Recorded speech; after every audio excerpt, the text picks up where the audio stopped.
Well, good day, folks, and welcome to another episode of Lumberjack Logic. I am really excited about this episode.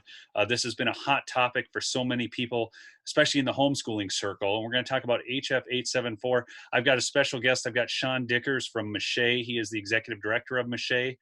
Excited to have him on board here. I'm going to have him introduce himself, but I do want to, just before I do that, I want to let you know what this HF 874 is for those who aren't familiar, okay? So this is a bill for an act proposing an amendment to the Minnesota Constitution. So it is proposed, it's going to change the stability, before it was reading like this, the stability of a Republican form of government, depending mainly upon the intelligence of the people, is the duty of the legislature to establish a general and uniform system of public schools. The legislature shall make such provisions by taxation or otherwise as will secure a thorough and efficient system of public schools throughout the state. Now that would be stricken and it would read, all children have a fundamental right to a quality public education that fully prepares them with the skills necessary for participation in the economy, our democracy, and society as measured against uniform achievement standards set forth by the state. It is a paramount duty of the state to ensure quality public schools and fulfill this fundamental right. So that's the reading of that. I just want you to know you can find that right on. In fact, I'll put a link in the description to the show. But Seann has problems with that. Many in the homeschooling community have problems with that as it reads. So first, though, Seann, just tell us MACHE. That's Minnesota's. I mean, I'm a member. You know, Sure. we're members. We had started a homeschool co-op, but tell them a little bit about MACHE and what you do. Well, first, let me say thanks for having me on your show, Neel. I appreciate it. And I'm happy to have the conversation and be able to talk with anybody who wants to talk about this bill. And my background is that MACHE is the Minnesota Association of Christian Home Educators. There's other Minnesota home education groups, and they have different kind of purposes. What's at the middle of our acronym is Christianity. So we're a gathering of parents where we homeschool our kids, but we really have particular desire for our kids to be discipled too. And we see homeschooling as in part of how we're sharing our values, our traditions, and our religion with our own kids. Yes. That's one of the things we really appreciate about homeschooling. In fact, I just walked through, it's the kitchen table. My wife's out there doing schooling, and they were just going through prayer time. We actually have prayer in our school, and they were praying for Joe Biden. So, and praying for his work and that he would make right decisions. So that's, I love homeschooling. And also, the reader can then be a reader that is reading Bible. You can read See Dick, Run or whatever, or you can read God Created the World. And, these are the things. They just put the language into, we use my father's world curriculum and really like that. So wonderful curriculum. How long have you been with MACHE, Seann? Well, it depends. David Watkins was the executive director last year, and I took over this last summer as the executive director of MACHE. But I feel like I've been in MACHE for about 20 years because we have two kids that we homeschooled all the way through. Okay. So, and we started homeschooling when I was a public school teacher and a public school principal in northern Minnesota. So we're at northern Minnesota. Warren, Minnesota. Okay, cool. So way in the corner. We had no lumberjacks. Yes. More fields up there. More fields out in that part of the world, yeah. Well, that's great. Well, let's just dive right into this. I know the audience is excited to hear about first off, what are your problems with this as it reads right now? And you've got a background in public education. I think we want to, obviously. Right. So, you can kind of. Right. Yeah. In fact, at the MACHE, we just feel like it was a real blessing that I was able to come in at this time when this has come back. And a little bit of context. This bill came up last year in last year's session. It was tossed around a little bit. Kashkari's the president of the Federal Reserve Bank of Minnesota. He's one of the primary authors. And Alan Page is a Minnesota Supreme Court justice. So you got two people that I think are well-intentioned and they want to do something to help the state-run system, which is they feel is not providing quality. And I actually kind of, as a former public school teacher, yes, I'm glad we have leaders in our state that care about improving state-run schools. There's room for improvement. There's rooms to do things that improve it.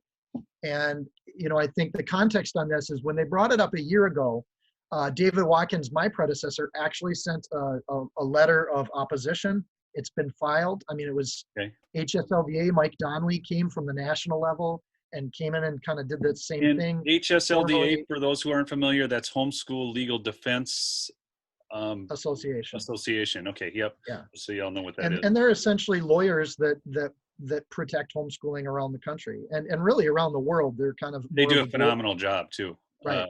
We're So members. and we've been happy to work with Mike Donnelly on these because we stand down and we kind of we maintain observance over what's happening at our state level. And as soon as we see something, MACHE calls HSLDA and says, here's a bill you need to keep your eye on. So we've been kind of in contact with them over 3 different bills this session. So 2 are directly affecting homeschooling. This one's what I would say is an indirect effect on homeschooling. And my core concern with this is that it changes the Minnesota Constitution. Real simply, that's the concern. Okay. Because anytime you change the Constitution, then all prior case law, 30 years worth of case law that homeschoolers have been fighting. Homeschooling, by the way, was illegal in the early 1980s in Minnesota. Yes. We've had a long journey, 40 years now, of making homeschooling legal and accepted in the state. And the results have been phenomenal. If you want to see how to improve education, look at homeschoolers. They've been doing it and they do it for a fraction of the cost. So when you change the wording in the Constitution around education, that takes all that prior case law and puts it up for renegotiation. When you're bringing up, I think homeschooling parents, they shell out a couple $1,000 on curriculum every year and they think, well, this is a lot of money, right? But right now, and I want to just bring this back, in the Minneapolis schools and St. Paul schools, you get down there, and I want to say they're spending somewhere around $12,000 to $13,000 per pupil. Right, double that for special education students. So schools have a vested interest in identifying as many special ed kids as they can. And special ed isn't always what you think is special ed either, and hence the identification. But that 12 to 13,000, one of the concerns, I guess, that like Kosnick had, John Kosnick, he's a state representative, and one of the reasons he is kind of a proponent of this bill is that he's seeing that, they're spending 12 to 13,000 in the inner city schools. They're spending 8,500, 9,000 in the schools out of the city, suburban schools per pupil. That's a huge difference. And yet those students are getting a better education. Now, I don't want to get into all of the, the fatherless homes and the challenges. I know that there's real challenges in inner city schools. I'm not here to debate that. I don't think either of us are, but that's what they're looking at this. Like they're saying, so from their standpoint, they're saying, okay, they're getting a poor education for more dollars, and we need to hold these schools accountable. That's their his stated intent. Now, it is bipartisan, so I don't know what everybody's intents are on this. Let's just be real about that. We don't know the mind of all these people doing this. But to your point, it's changing the Constitution, eliminating 30 years of case law. That's the biggest issue, correct? Right. And I should say for the authors of this bill, especially when you're talking about Kosnick, I have a deep respect for Kosnick, and on most issues, I actually align with him. Yes. So part of the question is, and especially when this came up last year to this year, we wish they would reach out to us before they dropped it in the hopper again. We've stated our opposition. We're still in opposition because of that. But I think that the intention here is great. But then you got to ask some basic questions. If their intention is to improve public state-run schools, then why not do that? They have every tool at the legislature to increase funding, change the rules, have more or less standards. I don't think do anything they want to is going to fix it, because that's been their answer for how many years, and it hasn't fixed this problem yet. So I just a quick little plug there. I mean, yeah, no, and I think one of the sad realities of government is it feeds off inefficiency. So if you let's just take roads for example. Okay, don't fix the roads. Tell everybody the roads are crummy, so we need more money so we can fix your roads. In education, it's, look, the kids are getting a poor education. It's because we need more money. But we keep throwing more money at it, and it doesn't solve the problem. Right. Well, the problems are deep. They're complex. when you have a simplistic answer to a problem like this amendment, it causes more problems because it isn't well considered or well thought. So notice the definition in HF 874 is to actually define quality by the state standards. Well, look at the last 30 years as we've seen Minnesota go from a top 5 state in public education to, I think we're at number 12 now in US News and World Report. What caused that decline? What's the only major change in the state of Minnesota in the last 20, 30 years? It's the standards, and it's the implementation of them, the billions of dollars that have been spent to implement them. And the oversight required to do that. And the natural thing, and I was a public school teacher, I was a high school administrator too. If you want your test scores to look in the newspaper, you teach to the test. So instead of doing well-rounded, capital L liberal education, where you understand lots of topics and you become well-educated, now you're focused on very particular things. That's the only major change in the state. So if you really want to go back to quality, don't make that the measure of quality in your constitutional amendment. It's a horrible idea. And then also notice on the bill, for those of you that have taken the time to look at it, the amendment's written with the state standards in it, but when you look at what they want to put on the ballot, they conveniently skip that line on the ballot thing, which is, why would they do that? The only reason they would do that is because they know darn well that the standards wouldn't pass a popular vote. Now, interestingly enough, when you go to standards in public education and what they're teaching and how that's changed, there's been a greater focus. My understanding is on science and technology, but yet there's been a real lack of interest in history now. And then we're getting into all these gender studies and social justice and whatnot, and actually trying to denigrate American history. That's one of the biggest challenges right now in the school. I had a great interview with that. I'll get that posted here in the next couple of weeks, folks, about talking in terms of civics and history. And one of the things you need to understand about education is this is long ball. Okay, I mean, there's short ball, there's the urgencies, and there's long ball. And this education is long ball. It was Abraham Lincoln who said, the philosophy of the schoolroom in one generation will become the philosophy of the government in the next. And you know what? Small L liberals, understand this. The left has been very clear on this, that they want to control the schools in that outcome, because then they can, basically they're trying to create future voters is what it amounts to. And Right. Sadly, our tax dollars are being used for a political agenda as opposed to just basic education. So a little dissertation on that for you. So. Right. And when your legislators start to say, don't worry about the wording on this bill, just trust us, or it's not really a tax, we'll pass it and then we'll figure out what it is. You got to get your red flags up. Like, law is about what's the written word. And when it goes to a courtroom, that word is unpacked. So every single word is carefully written and designed. So when someone says that's not what we mean by this bill, but it's clearly what's written in the bill, I'm not going to take your word for it, and I'm not going to trust your feelings on it.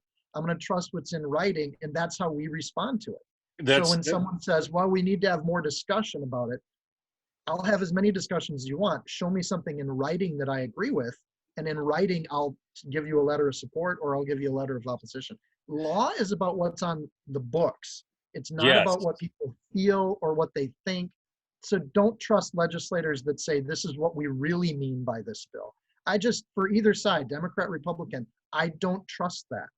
I want people that understand what the law means, the power of the law, and like you're saying, how that affects the next generation. This is a bill that has massive impact on education. Well, I'm going to give a quick example of that, actually. So, the last stimulus bill, which most conservatives were vehemently opposed to, which was gender studies in Pakistan, all this stuff, really of that bill, I think 1/5 of it was going to the American populace, and a lot of it was getting shipped overseas. And that hardly seemed like a quote unquote COVID relief bill at that point to solve the problems that we were facing here at home.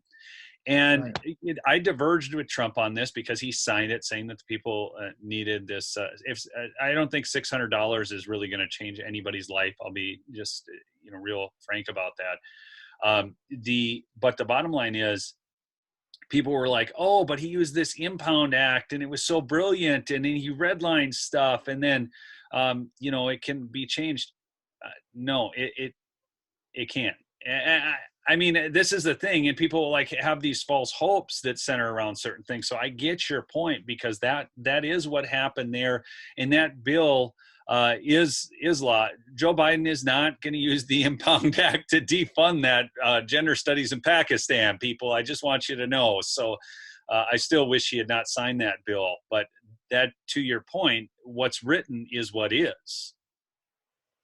And what's written is really problematic. But and I'll go back to my first point. You change one word of the Constitution, and all case law then is fair game. And that's what's happening here. It puts a lot of power in the hands of unelected justices and removes that power from elected officials that we've sent as our representatives. Well, and when you bring up justices too, one of the things to understand there, folks, I want you to know this: we have not won a statewide office as Republicans since Tim Pawlenty. I mean, so basically through Dayton and Walz now, all those justices that they've been able to appoint are liberal, and they're very liberal for the most part. And even during Pawlenty's administration, he was a little lax on judicial standards to try and ensure conservatism in the courts. I mean, there were some justices I called into question back then. That doesn't mean that he didn't appoint some really good justices, people, or judges. That's not my point. But the point is that these weren't all of Amy Coney Barrett type standards. So I just want to make that point here. So I find it funny now that as conservatives, we're actually hoping in the courts now on a national level, on a federal level, where before, the liberals were always utilizing the courts, and now we're hoping that the courts will uphold constitutional standards, and that's our only hope with what's going on now in the House and the Senate. And then we have on a state level, it's completely opposite of that. So I just make sure everybody understands that. Again, I think there's some legislators here who've signed on to it. I don't, they're good folks. So when you're communicating with them, people, I just want you to know, like when you're communicating with John Kosnick, you're going to agree with him 95% of the time, probably, if you're a conservative. So approach him respectfully. I do want to encourage you to do that. So going back to then, even changing the language of this really isn't satisfactory then from what you're saying at that point, because then you're still making a change. Well, we can talk about the language a little bit too. I mean, but I'm not here to rewrite, because when you change the Constitution, it goes to the courts. That's the major issue here. Yeah. One of the things too. That's what Garofalo said in that. I don't know if you ever saw that interview I did with Garofalo, but he mentioned that specifically. It was taking this out of the legislature and putting it in the court. So that was his great concern. And I'm trying to be fair here to everybody, but that's what you're bringing up here. That was the same point he brought up. So this is a repeating theme. Yeah. Well, and so I do judging for like youth debate systems, and we hold them accountable. Like, if you're going to be in a debate, it's your job to show proof of problem. Okay, state-run schools are messy. I'll concede that. Second, you're supposed to show that your plan actually solves the problem. I don't concede that. Mm-hmm. Nothing about a constitution. There's nothing in the Constitution that says you have to have bad schools. In fact, the original text has all the room in the world to create high-quality schools. And Minnesota's been a top 5 state for education consistently for a long time. Yeah. So the Constitution provides for quality just fine. That's not where the plan doesn't address the problem. And then third, you're supposed to show significant advantage. I don't see any advantage here. It doesn't come with funding, doesn't come with key policy change, doesn't come with anything. All it does is it takes, and this is the language around rights, and I've seen this in some of the responses from legislators too, and bless their souls, I just think they're mistaken on this. They'll bring up the example of, you have a right to drive in the state of Minnesota, but you're not obligated to drive in the state of Minnesota. Or you have a right to vote, but you don't have to vote. that works for adults, but the right we're talking about here is for a child. So if I'm have a right to vote, that's when I turn age 18. I can advocate for myself. When you say a child has a right, you have to ask the question, who's advocating for the child? The parent or the social worker? And in the state of Yeah, Minnesota, most of the times when HSLDA has to get involved here, it's the social worker that's advocating for the right of the child. I don't want the state to be my safeguard. I don't need them to be my safety rail, and I don't want them taking care of my children. I'll do that, thank you. And I'm happy, yeah, and I'm a happy taxpayer. I think it's great to have a system of public schools, and they should be outstanding quality. But I don't want to word it in such a way to say that a kid has a right without defining who advocates for that right. That's a problem. yeah. Problem in who defines quality, because we've seen these standards just change every session. They'll change the standards. So is there a constant definition of quality? Who gets to pick that definition? And one of the chief reasons for homeschooling is because we don't agree with the quality of those standards. We actually think we can do better. And how audacious that a parent would want to raise their own kids. So Well, not only, there's lots of problems with the wording, and we could go through each one. But I don't like when you throw fluff at that stuff. Like, well, a right is not an obligation. Yes, it is. By like explain all truancy laws, right? yeah, That is a set of laws because you're supposed to be in school. So when states do things, they act like a sledgehammer. They don't act like a scalpel. And that's well, one of we've the seen things that with for the me. coronavirus measures. I mean, if you want to see sledgehammer in action, just look at this year and what the state has done, and especially when you're giving power to, somebody who's, yeah, he does not have to answer with these emergency powers to the people until he comes up for election again, and that's still a couple years away. And one of the things that you'll find is people have short memories. People can rebrand themselves overnight in this country. It just blows my mind how quickly somebody can basically negate a poor record, so long as they have the press in their camp. And if obviously we don't have to look very far to see that the press has been in the tank for liberalism this past year. That's what it is. I mean, the New York Post story, Hunter Biden got buried. Twitter says it's fake, and then CNN claims it's Russia, Russia, Russia again. And there it is. That thing got buried, and actually, that one thing would have changed the outcome of election by polling data. Ex post facto, it would have been about a 3.4% vote swing for Trump. It would have completely changed the election results just on that one thing alone. So, anyways, that's this is the sledgehammer. And CPS, if we're gonna talk about who's advocating for the rights of the child and social workers and CPS, I can give horror stories. In fact, I think I'm going to have somebody on as an interview in the next few months who had 3 of their children taken away, who had actually a bone. It was a bone issue, and they were saying that the parents were beating them. They even had a note. The doctor had examined them, said no, that's not the case, but they did not have their kids, I want to say, for 2 years. It was a complete travesty and miscarriage of justice. So I'd like you, I am totally opposed to giving more power to the state. I mean, that's just not in our best interests. And Right. when you talk to education and about parents doing a better job, look, with our kids, and I was explaining this to John because we had a long conversation, John Kosnick, the state rep. Standards for us are different based upon our kids because we're teaching each kid differently because they have different paths in life. So, like my oldest kid, I've told this before, but he graduated out of college and high school at the same time, top student in the nation, an entire eastern Mississippi in the nation, and all this stuff. I mean, all kinds of awards. But some of our kids aren't going to follow that same path. Our 4th child, he is not the academics. That's not his thing. And sadly, they've taken shop classes out of school. That's a whole other subject. But that's where my 4th kid goes. He's going to be more into building. He might be. We're going to take him out to a knife maker and somebody who works with iron and welding and those types of things. And he's very talented that way. There's different intelligences.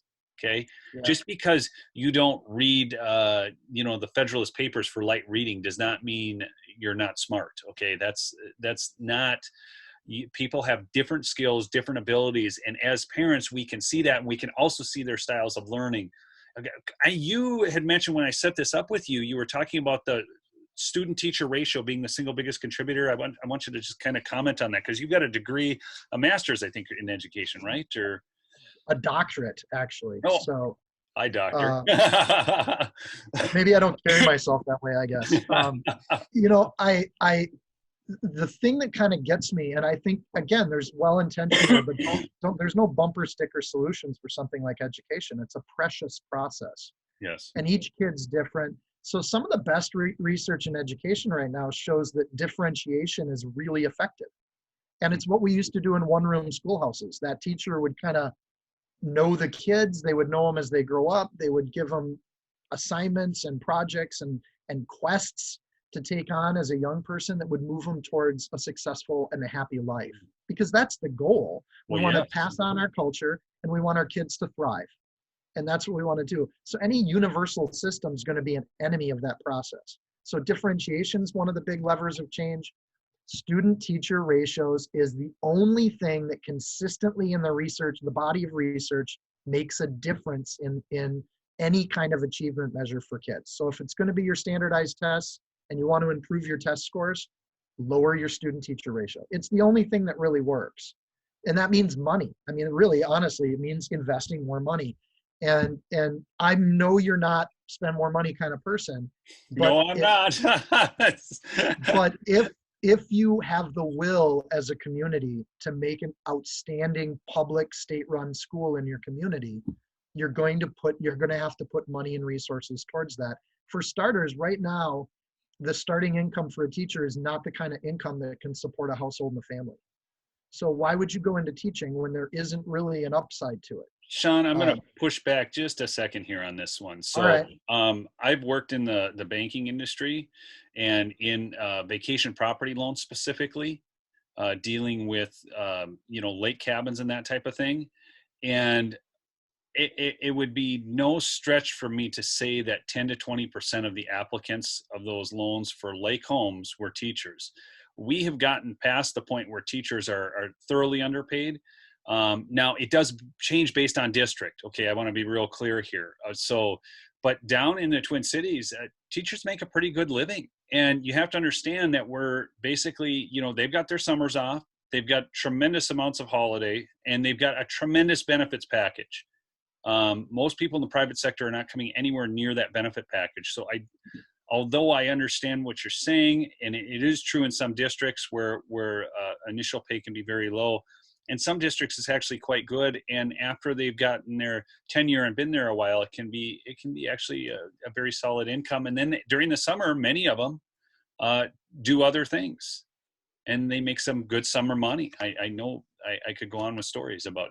I have friends in education. I have family in education. Okay, it's not that I don't believe in education. It's not that I don't believe teachers should get paid, but there is a limit to, when you're looking at the taxation rates and what the general populace can absorb. The one thing that I've seen with government is, and people will say, well, with government, isn't it good to have some taxation to create government jobs? Because that actually is a good thing. Well, the problem is that government doesn't produce things. So if on that basis you're saying, okay, well, 40% is good, well, then 50% should be better. Like, let's do 90%. But the fact is, it doesn't produce better societies and economic upward mobility. So anyways, I'm sorry. Let me suggest some common ground. Yes. Because that's a whole other podcast, right? It is. We'll take that up. Here's the common ground. If you want to lower student-to-teacher ratios, you need investment. You need human beings that are invested in that process. So where you're talking about raising teacher pay, I'm talking about lowering student-teacher ratios. Okay. So they're different metrics. Yeah. So and depending on where you're living, outstate, in-state, if you're in Maplewood, or if you're in Maple Grove, or if you're in Maple River, there's going to be different cost of livings there, and that's a separate discussion. But I think you can agree that one of the primary advantages of homeschooling is we have a 1-to-7, 1-to-2 ratio. Yeah. We know our kids intimately and personally. Yeah, so you So see, you I'm either 1 to get, 7 here at my house. He's 1 to 2 at his house. You know, he's a little behind, but anyways, guys. so in any of the research, that's a distinct advantage, and it overcomes teacher prep. It overcomes facilities. It overcomes materials and resources. It is the primary lever of change for quality education by any definition of quality. So if you want to lower those ratios, it does take more money, but I can agree with you that that whole how much teachers get paid is a separate discussion. And there's different ways to kind of go through that and deal it. They have the access and the ability to change student-teacher ratios with a bill that has nothing to do with the Constitution. They could do that. Another lever of change is order in an environment creates better learning outcomes. So if you have a school that's chaotic and it's out of control and the kids run the place, learning's not happening there by any research study that's out there. So one of the primary, if you can go into a school and say, is this an effective school or not? And you look at some of that administrative research, those things have to do with, you can identify, there's a correlation between test scores and if that school is well run and if the adults are in control of the culture and the environment. Kids don't do a particularly good job of creating orderly spaces. And part of what's happening is you notice the difference in spending has no correlation or very little correlation to the quality of the outcome. And if you take that same variable and you take out spending and you put in order and discipline and organization, those are things that the state has created conditions through their law where kids run the system. And they get what they want, and they can go to the system and tell them what they want, and they can create absolute chaos in the system, and the adults really have limited ability to remove that kid that's disrupting the learning for others. So we're sacrificing the community for the behalf on the sake of the individual. And there's places where individual rights need to be justified and taken care of, and that makes sense. And that's, again, another podcast. Yes. But the point is, are there ways the state could improve education right now? Absolutely. Ratios and create orderly systems and empower the adults and the educators in the system to maintain and establish that order within the schools. That said, I'm not here to explain how to fix state-run schools. I'm here to advocate to just leave homeschoolers alone. Yep. And that's normally where we're on the side of our Republican representatives, is they're usually perfectly okay with just saying, we're going to leave homeschooling alone and let us do what we're going to do. We don't want the state's money. We don't want their help. We don't want necessarily their oversight. We just want to educate and raise our kids. And we trust that we're going to have a better chance at helping our kids to thrive than the state-run school would. So, that's part of the trap of this conversation is we get lost in the details of how to fix a state-run school. Correct. When one of the great solutions is help homeschoolers, make it easy for them to get out. And you're going to improve education around the state. So I think the charter school movement, by the way, is one of those ways in which communities and families have done that collectively, is let's create alternative systems in schools. But not every community can afford to maintain 2 state-funded schools in their system. Yes. So, but here in the metro, charter schools are part of that solution. And I think that might be part of where this amendment's in some way thinking you're going to help charter schools, but it's not. That we already have charter schools, and you could make it less regulation would help them thrive. I think, and I just want to go back and say one thing here too, and I don't want to get lost on this point, but I have to bring this back up with the teacher pay issue. I think most people are probably, would want good performing teachers to be paid more than poor performing teachers.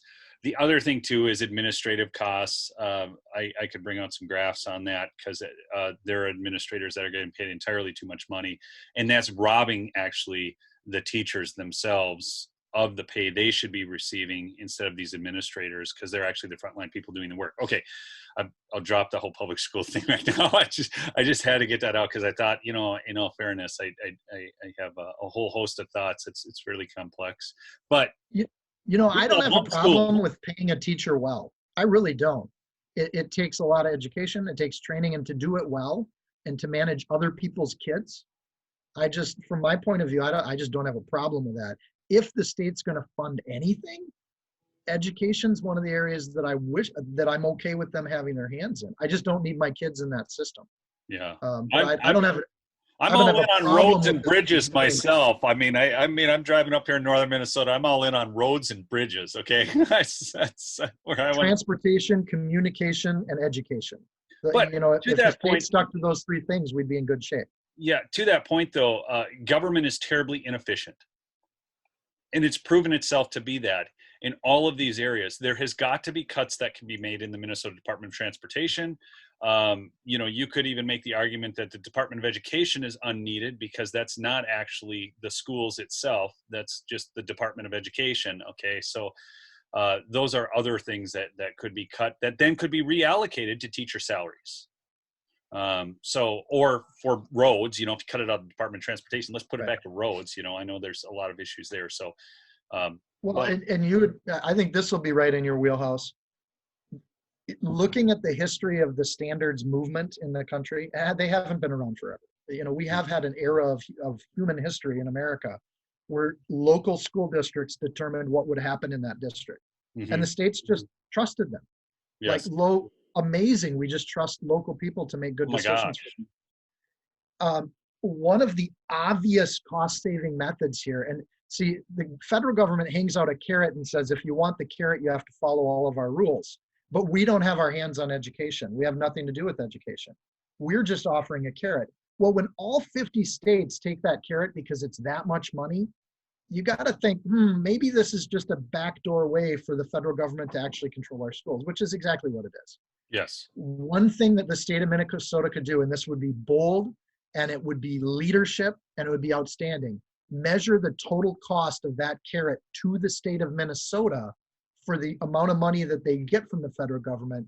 And it's going to look a lot like some of those things where the federal government gives you this much, but the rules and mandates require state spending that's this much. Stop doing the federal standards and Yes. weigh that money out and take all that money, take half of that money and put it back into schools.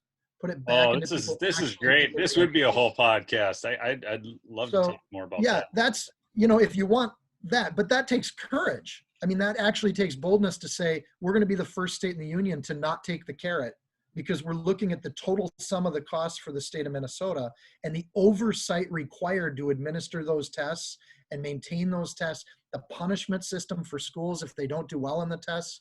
Just Yeah. let school boards and let local school boards do their job. And if they're Yeah. not doing their job, allow parents the freedom to pull out of those schools and start their own private, charter, homeschool. Yes. Give parents and maintain the freedom of parents to walk when their school isn't high quality. And I want to just say, you know, I'm not all down on state-run schooling. Obviously, my kids are using the PSEO system. Okay, I mean, and those are state-funded colleges, and then of course, you know, it actually, you know, what's interesting is I actually think looking at the tuition of the college and then them being able to stay at home because it's PSEO, I think there is a savings.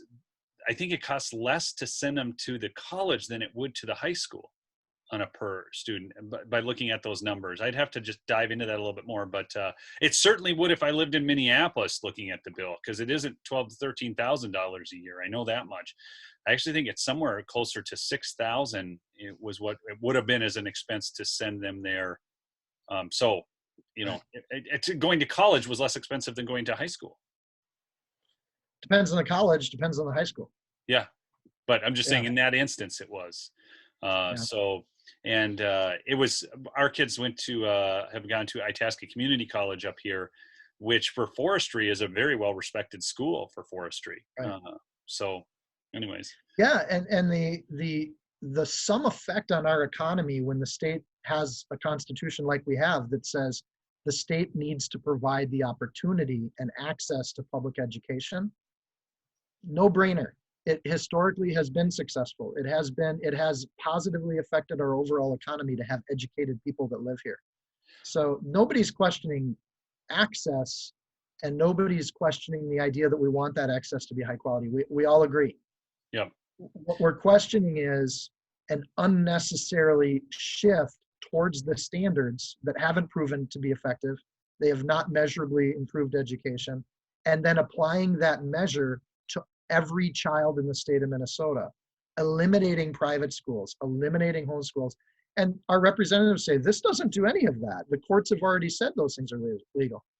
It all goes back to the courts. Everything's up for grabs again. So when you change the Constitution, laws are determined as unconstitutional or constitutional. So when you change the Constitution, all of that case law has to disappear and get retried.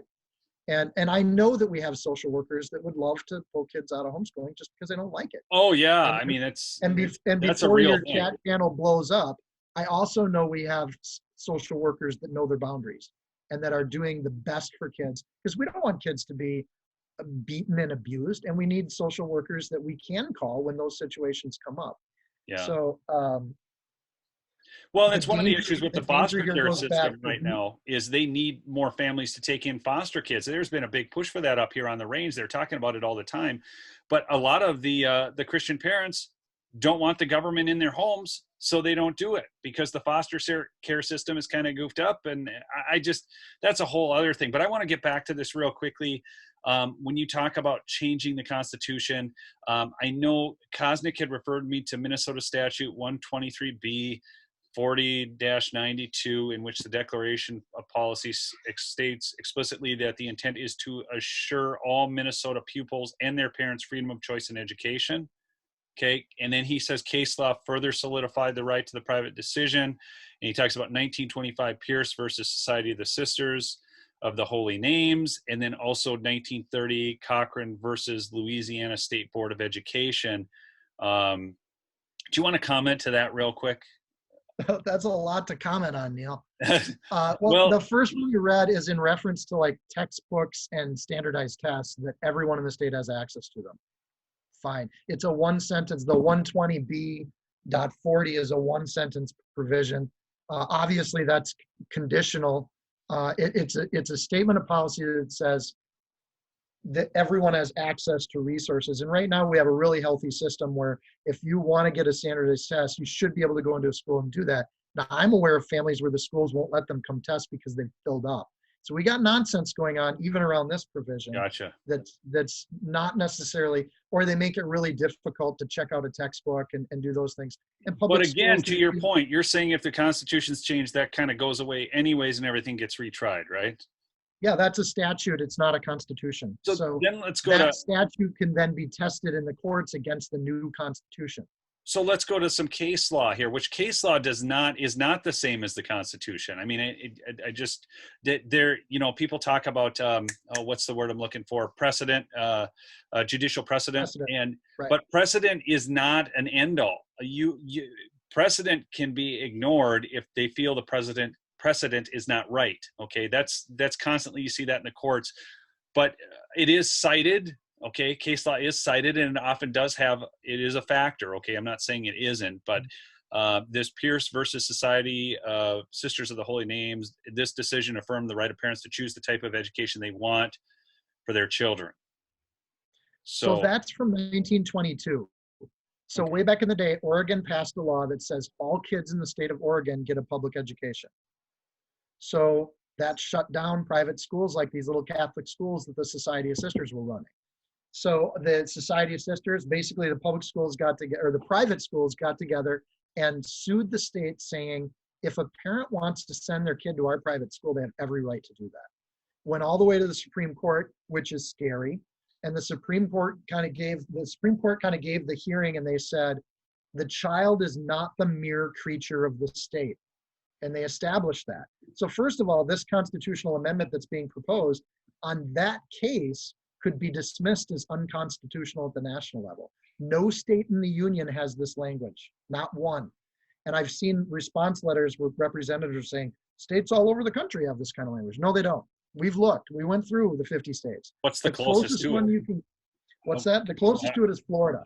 Okay. Florida says that the state of Florida values education. They don't call it a right, they call it a value. So, and I don't have the quote right in front of me from the Florida one, but that's the closest you get. And the difference between a value and a right is miles apart in the legal system. Very, very big difference. So when Minnesota says, oh, this is common language. No, it's not. This is the same kind of language that's being tested in the courts with what's her name, the Harvard professor that found a couple homeschool families and got to, started suing. It's quality guarantees that are being tested in those courts. And we just don't want that kind of trouble in Minnesota. Like, we're too nice for that. We'd rather just be left alone, leave the system alone. Just leave us alone. We don't want the conflict. We don't want to be ending up in courts for the next 10 years. And for MACHE, our job is to kind of watch for those bills that are going to have those kinds of effects. And we tell our constituents about it so that they can be politically active and connect. And not every MACHE member is politically active on this issue. But as an organization, it's okay to lobby. So it's funny because we're in cancel culture. I've gotten a couple emails that are like, how dare you lobby? And we're not lobbyists. We're just parents watching the bills at the state, and then we contact our representatives when we do. Yep. So it's funny how quickly people are like, you don't have a right to have an opinion. Yes, we do. And especially when that opinion directly affects our family. We have every right. That's called a constitution, and it's called a democracy. It's called freedom of speech. So, and we're not even being mean. These are people, this is kind of infighting, right? This bill was kind of first signed by people that leaned a little more homeschool friendly. So we're actually talking to our brothers and sisters here. I mean, this is kind of a family fight as to if we think this is a good idea or not. Yeah. And after this is over, we want to be on the same side with these folks. So we're kind of respectfully as we can, saying, we think this idea is ridiculous and there's no point to it. There's no purpose in it, and it doesn't solve anything. So please stop. Yes. It's kind of how we're doing. Don't let your pride get in the way on this one. Be humble and say, okay, this was a bad idea. I'm going to back away from this and go do something that's actually productive. Yeah. But this one isn't productive, and that's kind of where we're at. So the Society of Sisters as a case really established, that's why we don't have these state constitutions, is because that case clearly shows us that this isn't something that's going to fly at the national court level. Well, so basically, I guess what I'm getting out of this from you, and this has been such a great discussion, and I'm so excited to get this one out to the listening audience. But we don't want this constitutional amendment at all. It's not just a language change issue, because I know in talking with John, he's like, well, there's potential to change this language if that makes things better. But you're just saying, no, we don't want this. Let's just, if you want to fix public education, utilize the mechanisms and levers that you have in the legislature right now to fix that. But let's not amend the Constitution over it. Fair? Right.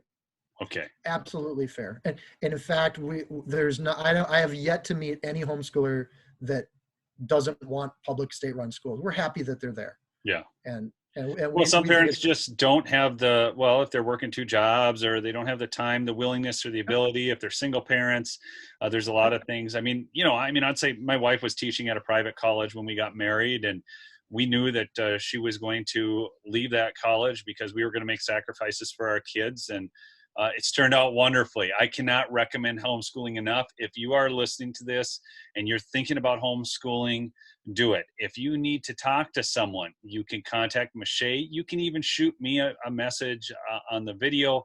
I'll put you in contact with people.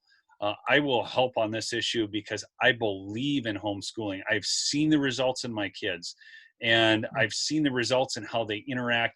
People are always so concerned about the socialization aspect. That is a complete bunk argument. I want to get that out right now, because our kids, they're involved in a co-op, they're involved in church. What do you think? We shelter them at home and they never get to see another kid? That's the most absurd argument. You know what socialization they're missing out on? Bullying. That's what they're missing out on. Okay? How to swear. Yeah, how to swear, or some of the crazy sex ed curriculum that they've got going on. That's what they're missing out on, people. They're not missing out on anything. Okay. And they have plenty of good friends. Their friends are over, all of this kind of stuff. Look, homeschooling has been so wonderful. My greater concern is not so much how they relate to other kids, but how they relate to adults, because adults are going to hire them for work. Adults are going to change their career path. And that's the things that we need to be concerned about. And my kids are able to relate very well to adults because they're always having to talk to adults. And we invite them into the discussions with adults. And my daughter, Sarah, who's Sarah now is 13. And I'm telling you, if you want to talk politics with somebody, you talk with Sarah. She will figure out the intent and she will infer the meaning of their statements that is beyond the statement that they're making. She's so bright. And so these things are, I love homeschooling. I know you do too. And MACHE is there to help. And so is HSLDA. There's a host of organizations. Now, real quickly, I'm running up on the end of the podcast, but I want you to mention the MACHE conference this year is not even in Minnesota. It's not even a conference. With COVID, we have some restrictions. So the venues in Minnesota are almost all owned by the state. So they have to follow the mayor or the governor's edicts on those things. So we went to our membership, and our membership is split on the issue, and we respect both sides. If you feel safer at home and you want to stay at home, you have the liberty to do that. And if you feel like you need the professional development, that resource is an essential part of your homeschooling journey, and you as a mom or a dad need the classes, you need the time. Professional development is essential in every field. And what we're doing is, we're not doing a convention at the River Center like we planned. We're not doing a conference. We're doing a get-together. We thought that was appropriate for Minnesota. And it's not even the Great Minnesota Get-Together. I think that's trademark. Yes. It's just a get-together. And so we're a venue right across the border in Sioux Falls. Celebrate Church has opened up to us, and we're really happy for just the fact that they were willing to open their doors. And we do have a portion of our membership that it wants to be doing the professional development, and they accept the risks that may come with that for health, and they have the liberty to do that too. And what we've asked our members is respect each other. So there's nothing wrong with, in a Christ-like way, respecting your neighbor and not being a stumbling block to them. So we have some, we're almost sold out of tickets. We got 200 left. It's an 800-person thing. Heidi St. John's our keynote. We got Todd Wilson for a dad thing. So yeah, we have a podcaster, coming to be our keynote speaker. And so some wonderful people that are going to, the lineup's there. HSLDA is going to be there. I know that Mike Donnelly is going to be one of our speakers. So the professional development's great. Our vendors are going to, almost to a vendor, they're going to be there. Some of the bigger ones we couldn't fit because it's a smaller space. But our vendors are struggling too, because they've had to go all online with their sales, and all these conferences have shut down. I do art shows. I mean, it's been horrendous. My art sales were off 90%. And where I sold was in other states. And this year I'm already lining up all my shows in other states. I am not waiting on Minnesota. I can't. My family income can't. So I'm going to take all my tax revenue now across the borders, because then that sales tax revenue will go there. The income tax revenue will go there, because that's where I'm going to have to pay the income tax, all of it. So it's just whatever. We had the question too, as a leadership team, we talked and said, we're spending our money in these venues that are absolutely not there for us during tough times. So one of the questions we have, even if things ever go back to normal, is, do we want to be spending our money outside of a system that actually backs us up and supports us in what we're doing? So we're really carefully looking at working with more churches and doing those kinds of things. So there's some big churches down in cities. And this year in Minnesota, talking about supporting quality education, in 1 year, Minnesota went from about 20,000 homeschooling kids to 30,000. We had that's a 50% increase in 1 year. So at MACHE, we got a lot of brand new homeschool moms and dads that are, help us, what curriculum to pick, how do we do this?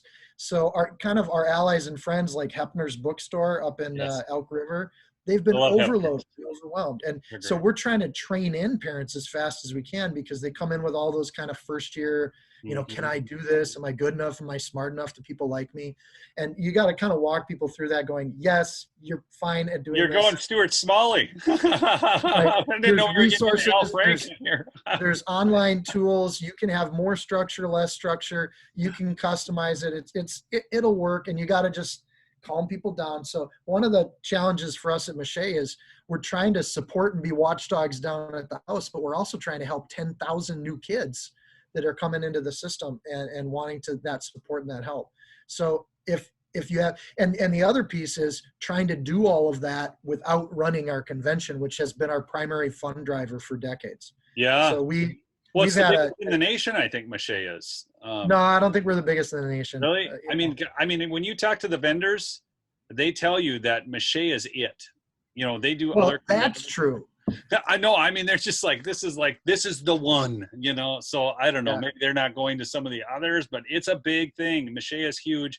I've been to it numerous years, and that's where I met Chuck Black and got all of his Yeah. books and became Yeah. connected with him. Phenomenal books. If you get a chance, go online, look up Chuck Black. But I want to Yeah. thank you so much for being a part of the podcast today, Seann. I'll get you a copy of this too, a link to it, so you can share it with those that you want to. But again, thanks for listening to Lumberjack Logic. Remember to subscribe to the channel. I'll post it to both YouTube and Rumble. I encourage you to actually, I guess, what am I trying to say? Subscribe on both channels, because if one goes down, the other's up. So that's my take on all that. Or if I get banned off YouTube for promoting homeschooling, you never know. Anyways, but thanks so much for listening, and have a great day. We'll see you next time.